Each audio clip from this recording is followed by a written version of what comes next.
1962년에 제작된 영화 가운데 아라비아의 로렌스라고 하는 영화가 있는데 우리나라에 1970년에 개봉이 됐고요. 1998년에 재개봉됐던 그 작품입니다. 아카데미상 7개 부문에 상을 받았던 그런 영화인데 영국군 장교였던 토마스 에드워드 로렌스라고 하는 사람의 전기를 가지고 영화를 만들었습니다. 이 토마스 에드워드 로렌스라고 하는 사람의 일화가 있는데요. 이분은 1919년에 그 파리에서 개최된 평화회담에서 특별히 그가 맡았던 임무는 아랍의 대표들을 접대하고 화해 조정하는 그런 일을 감당하고 있었습니다.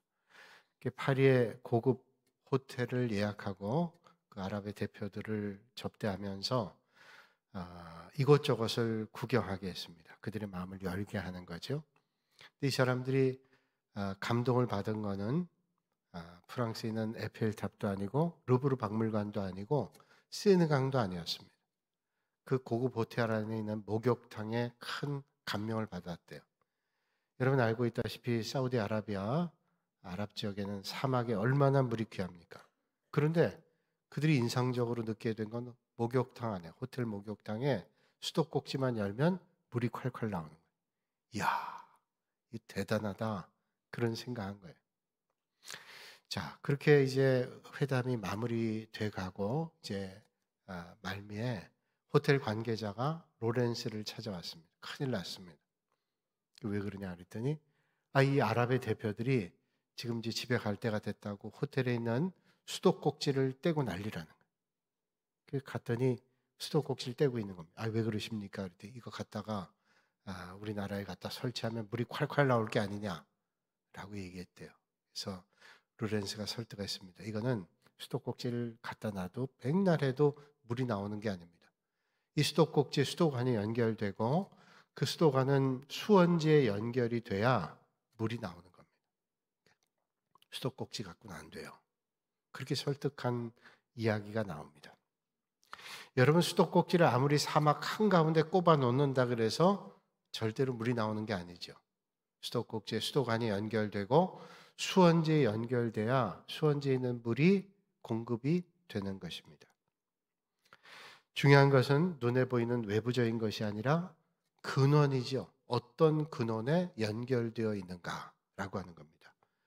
하나님께서 우리를 붙잡아 주시지 않으면 우리는 하나님의 일을 감당할 수도 없고요. 하나님께서 붙잡아 주실 때 우리는 하나님의 일도 하나님의 뜻도 이뤄나갈 수 있습니다. 오늘 본문 11절에 말씀합니다. 내가 이미 얻었담도 아니요 온전히 이뤘담도 아니라 오직 내가 그리스도 예수께 잡힌 바 된 그것을 잡으려고 달려가노라. 중요한 건 뭐예요?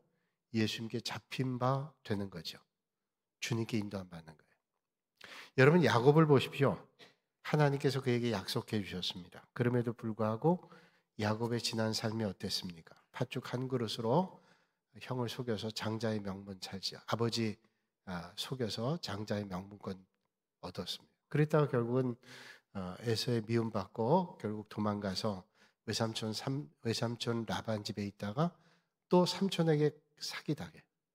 그런 우여곡절이 많이 있었습니다. 그때까지만 해도 아직도 야곱의 사고 가운데 세속적 사고가 많이 있었어요. 그런데 그가 형 에서가 쫓아온다는 소식을 듣고 야복강에서 하나님의 천사와 씨름합니다. 그때 하나님을 붙잡게 되죠. 그의 삶이 근본적으로 바뀌어지는 일이 거기서 일어납니다. 이집트의 왕자였던 모세랍니다. 그의 인생의 전성기는 아마 그의 나이 40일 거예요. 어릴 때 애굽의 궁정에 하나님의 은혜 가운데 들어가서 좋은 교육과 좋은 문화를 많이 배웠습니다. 그리고 자기가 이만하면 할만하라고 생각했어요. 그랬다가 자기의 생각과 자기 판단으로 하다가 그 정점이었던 40세 어떻게 됩니까? 미디안 광야로 쫓겨나게 됩니다.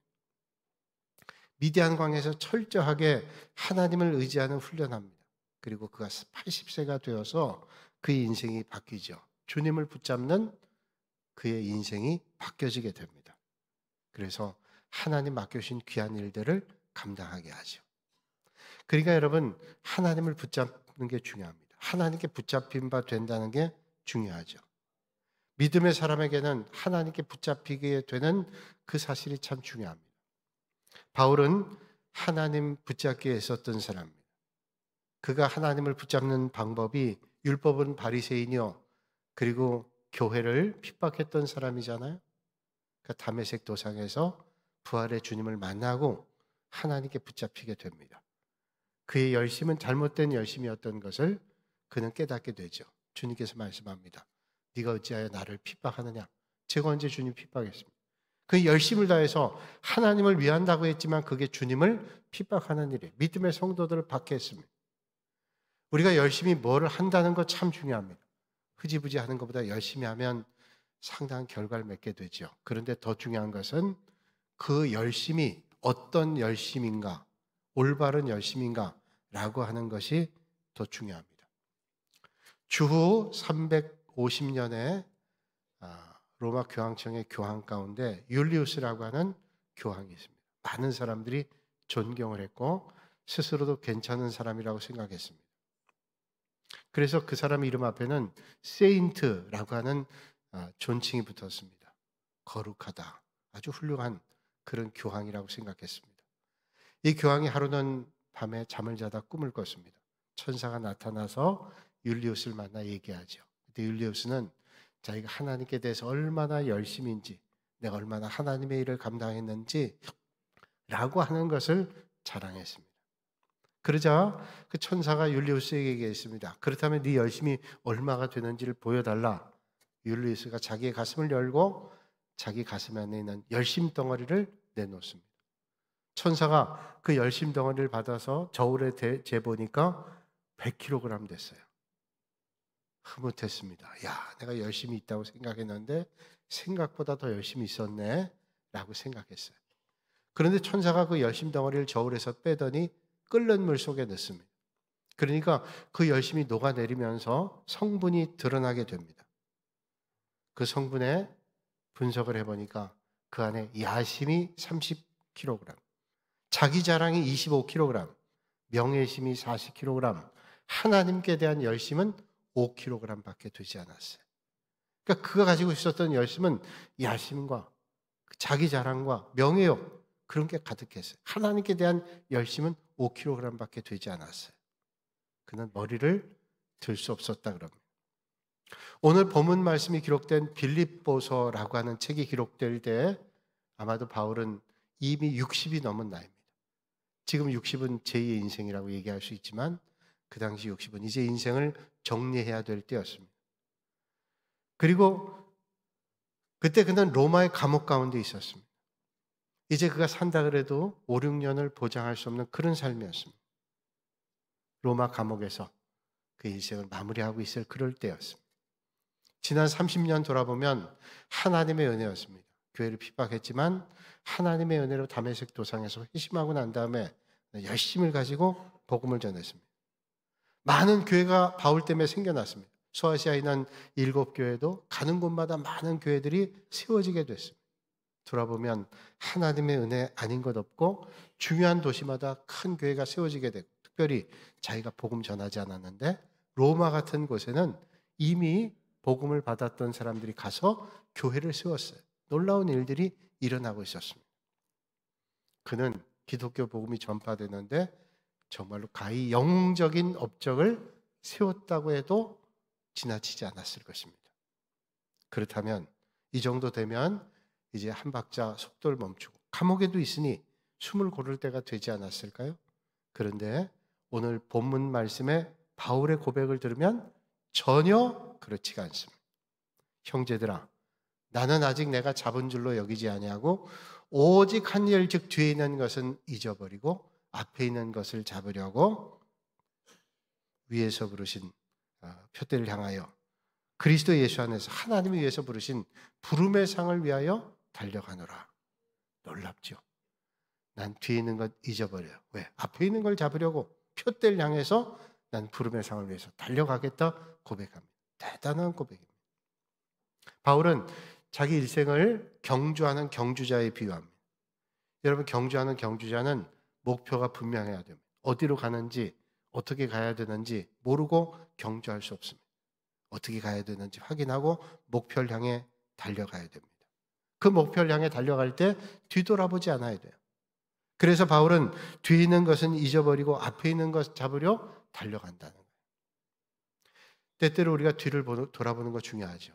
우리가 뒤를 돌아보면 실수했던 것들, 실패했던 것들, 잘못했던 것들이 떠오를 때가 있습니다. 아유, 내가 그때 너무 잘못했어. 그때 그러지 않았으면 어땠을까? 그런 생각도 해보게 됩니다. 그게 우리에게 마음에 남아있어서 상처를 주기도 하고 슬픔 되기도 해요. 트라우마 같은 게 될 수도 있죠. 그러나 그런 걸 돌아보면서 더 실수하지 않도록 자기를 돌아본다면 아주 유익할 거예요. 물론 과거에는 있었던 일 가운데 지워버리지 않고 싶은, 영원히 기억하고 싶은 일들도 많이 있을 겁니다.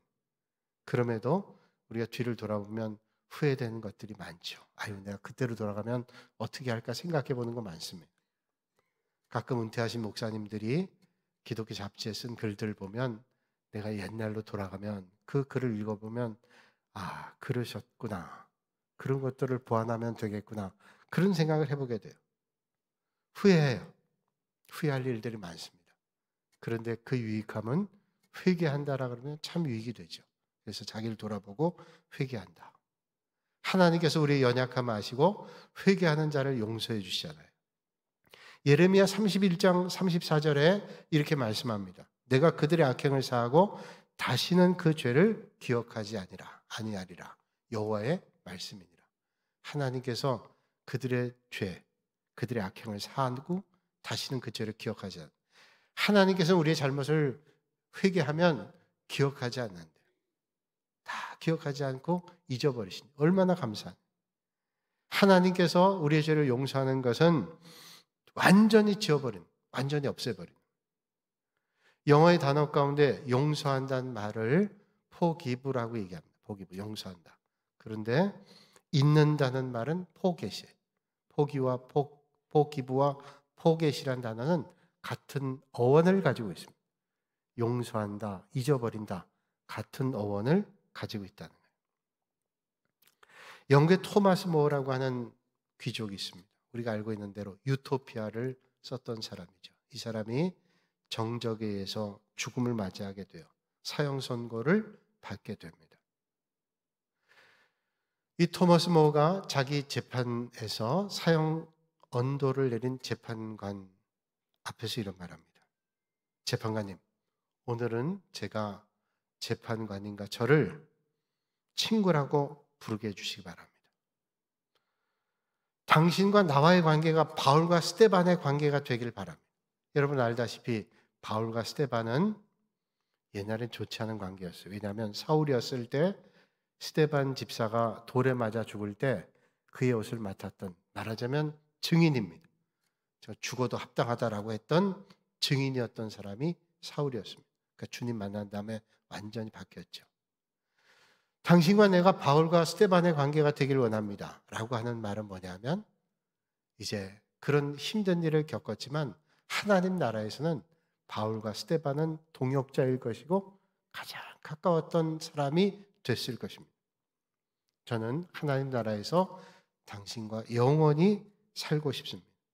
당신은 나에게 사형을 언도했지만 당신도 예수 믿고 나중에 저 하늘나라에서 나와 함께 손잡고 영원토록 기쁘게 행복하게 사는 친구가 되기를 바랍니다.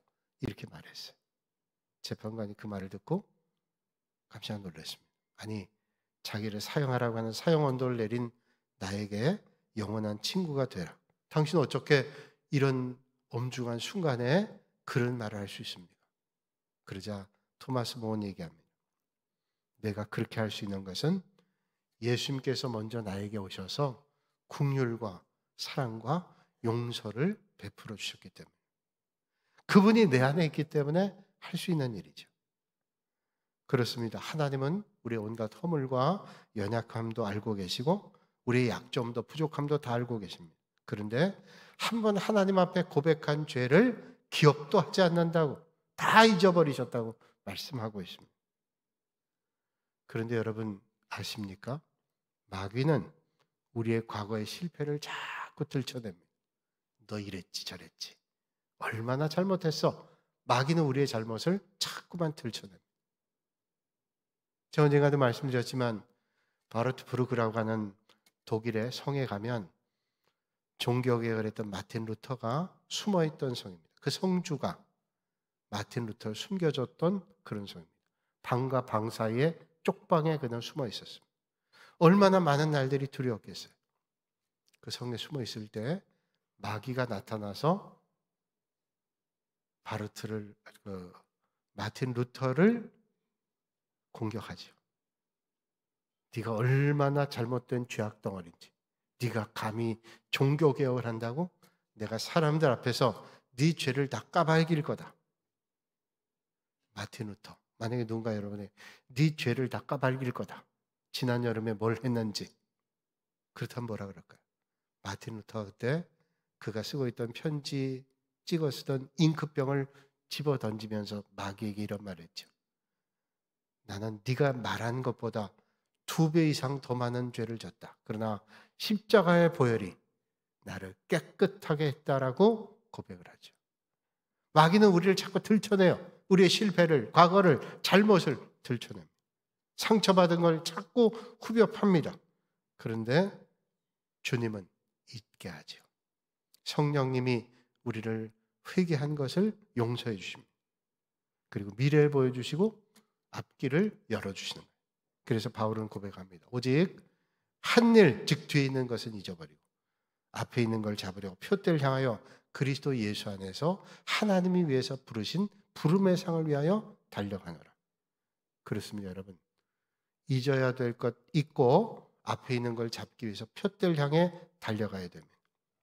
사랑하는 여러분, 인생 마라톤에서 믿음의 경주에 승리하려면 과거를 정리해야 돼요.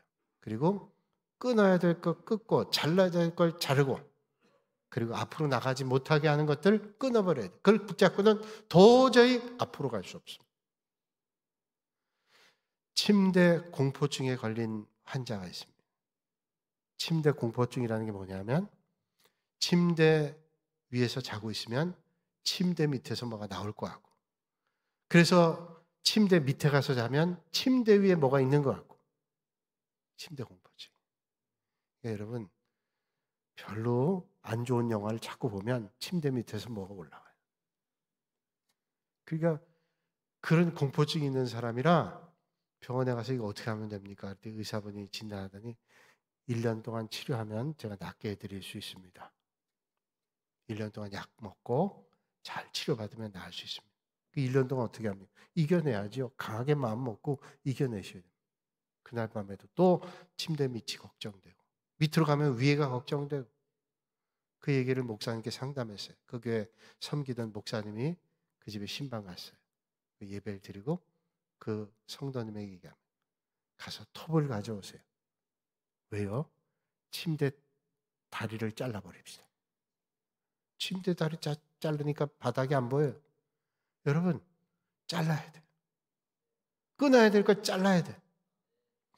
여러분 이 아침에 결단하실 수 있기를 바랍니다. 우리를 집중하지 못하게 하고 하나님의 은혜 안에 들어가지 못하는 게 뭔지 그걸 끊어야 돼요.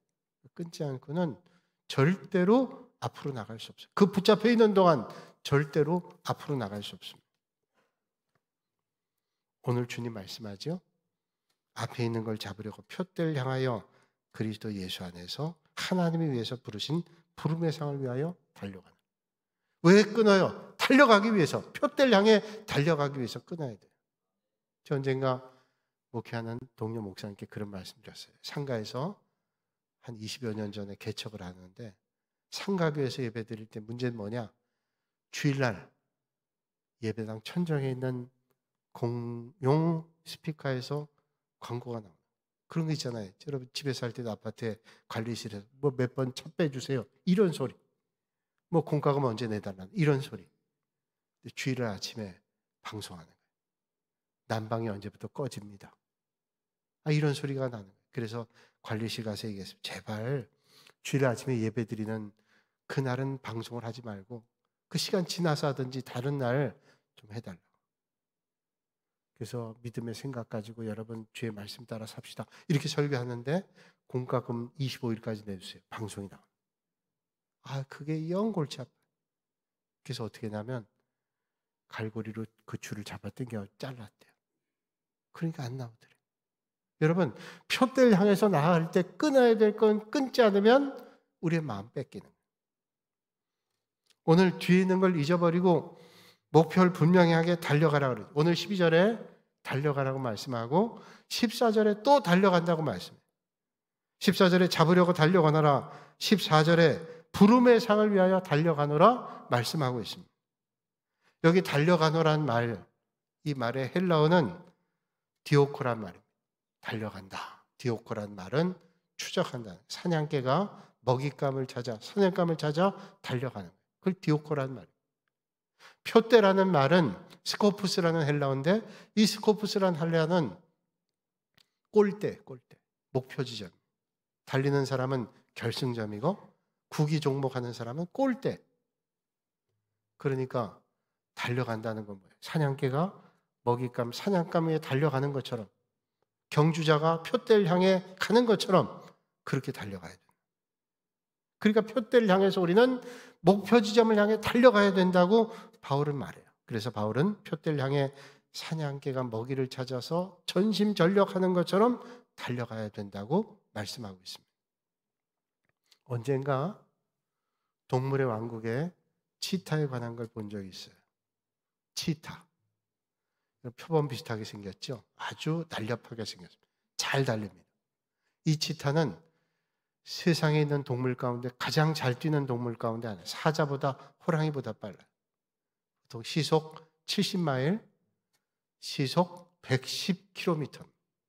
상당히 빠르죠. 서해안 고속도로 제한 속도가 110km인데 그렇게 달리는 짐승입니다. 그런데 그 설명을 들으니까 치타는요, 이제 동물을 공격할 때 자기보다 약한 동물을 잡기 위해서 보면 약한 동물들은 모여 있습니다. 수십 마리, 수백 마리 몰려 있어요. 그러면 치타가 나타나면 동물들이 흩어지죠. 도망가죠. 그럴 때 치타는 독특한 특성이 있는데 자기가 생각한 딱 한 마리를 본답니다. 그리고 달아날 때 그 한 마리를 쫓아간다. 죽기 살기로 달려가는 그 동물을 쫓아가는 거예요, 치타가. 그런데 참 놀라운 거는 그 동물을 쫓아가면서 어떤 때는 그 주변에 도망가지 못한 짐승들도 있어요. 그거 잡으면 손쉽게 잡습니다. 그런데 치타는요, 그런 동물 잡지 않는데요. 자기가 찍었던 그 동물을 끝까지 쫓아가서 잡는다. 여러분, 우리의 믿음 생활이 어때요? 우리 믿음 생활도 이런 자세가 필요하지 않을까요? 목표에 집중하는 거예요. 여러분, 인생의 위기를 만난 이유가 뭘까요? 어려움 만난 게 뭘까요? 집중해야 될 때 집중하지 않아요.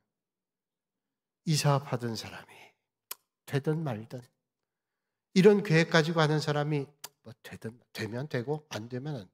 집중이 안 돼. 뭘 하겠어요? 여러분, 믿음 생활하면서 위기를 맞는 이유가 뭡니까? 집중해야 될 때 집중하지 않는 거예요. 예배 드릴 때 예배 드려야 돼요. 주님께 집중해야 돼요. 그런 말이 있잖아요. 남편 좀 교회 가자 막, 그래서 교회 데려가려고 그러면 남편이 골프장 가고 자꾸 그러는 거예요. 그래서 당신 교회 좀 가라고. 그랬더니 남편이 그랬대요. 여보, 내가 교회 가서 골프장 생각하는 게 나아, 골프장에서 교회 생각하는 게 나아. 아니, 교회 와서 주님 생각해야지. 핑계죠. 여러분, 교회 와서 주님 생각하고 예배를 드려야 되는데, 아이고, 뭐 주보 뭐가 틀려. 이거 뭐 얼마나 어리석은. 여러분, 믿음 생활도 집중해야 됩니다. 다른 교회와 내 교회가 어떤 건지 그 비교하고, 뭐가 어떨지 비교하고, 아니 내가 옛날 다니던 교회와 지금 교회 비교하고, 절대로 그렇게 집중하지 않으면 믿음이 자랄 수가 없어요. 윤슬이라고 하는 분이 쓴 책 가운데 책장 속의 키워드란 책에 이런 재미있는 예화가 나옵니다. 어느 유대교 랍비가 죽어서 하나님 앞에 섰습니다.